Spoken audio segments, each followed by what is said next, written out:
আমাদের ট্রাফিক বিভাগ এবং যান চলাচল, মানুষ চলাচল, এগুলি আমাদের মেগা ঢাকা সিটি এবং ঢাকা বলেন, চিটাগাং বলেন, বিভিন্ন জায়গায়।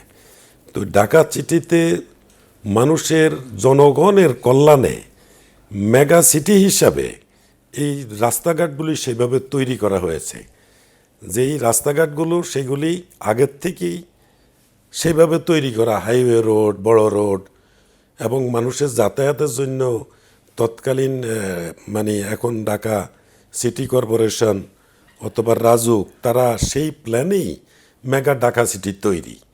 তো সেখানে মানুষের যাতায়াতের জন্য যে সমস্ত রোড রয়েছে সেগুলি ডাইনে রাইট টার্ন দেওয়ার জন্য যথেষ্ট সুযোগ আছে।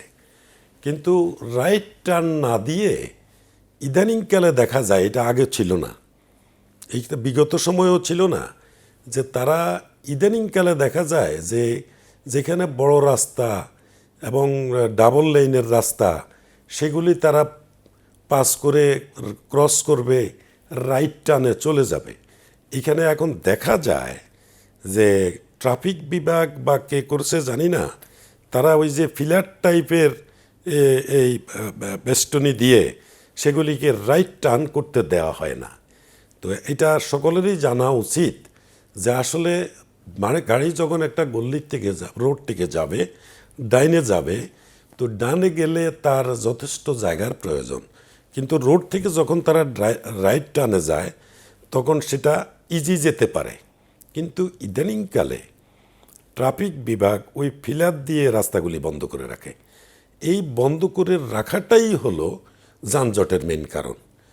তারা যদি বলে থাকে যে আমাদের লোকবল কম, আসলে আপনি আমাদের দেশে এই 18-17 কোটি মানুষ কিন্তু এই 15 বছরে হয়ে যায়নি।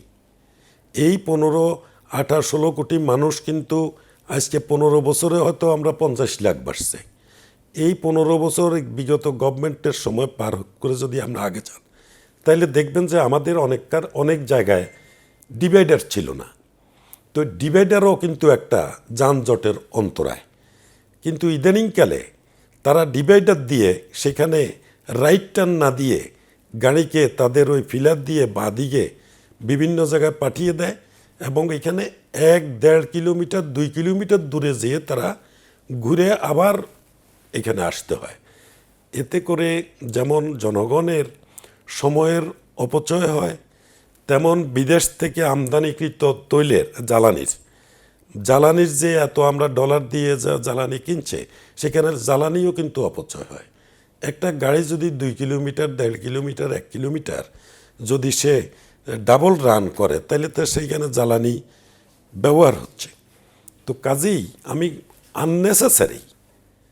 আননেসেসারি তাকে বাঁয়ে পাঠিয়ে দিয়ে ওই বিভিন্ন জায়গাতে ঘুরে আসার জন্য যে সময় ক্ষেপণ করা হয়, এটা অনৈতিক, এটা যায় না।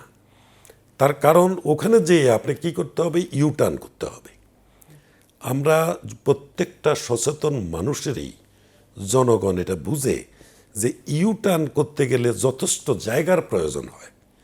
অনেক গাড়ি দেখা যায় ইউটার্ন করতে যেয়ে আসে আবার ব্যাগে আসতে হয়। ব্যাগে আসতে দেখা যায় তার পিছনে গাড়ি থাকে, সে ব্যাগ করতেও পারছে না। এ থেকে আরও যানজট আরও বেশি হয়। তো আমার মনে হয় যে বিশেষ করে যে ডিভাইডার দিয়ে, যে ডিভাইডারগুলি যেখানে গাড়ি ঘুরে রাইট টার্ন করে অথবা ইউটার্ন করে, এখানে ডিভাইডার রাখার প্রয়োজনও পড়ে না। ডিভাইডার দিয়ে তো আইন তো আইনের গতিতে চলবে। আইনকে তো আপনি এই দেওয়াল দিয়ে বা ডিভাইডার দিয়ে বাধা দিয়ে রাখাটা, এটাকে সভ্য সমাজে এটা ভদ্রতার ইথিক্সে যায় না। আইনের গতিতে চলবে।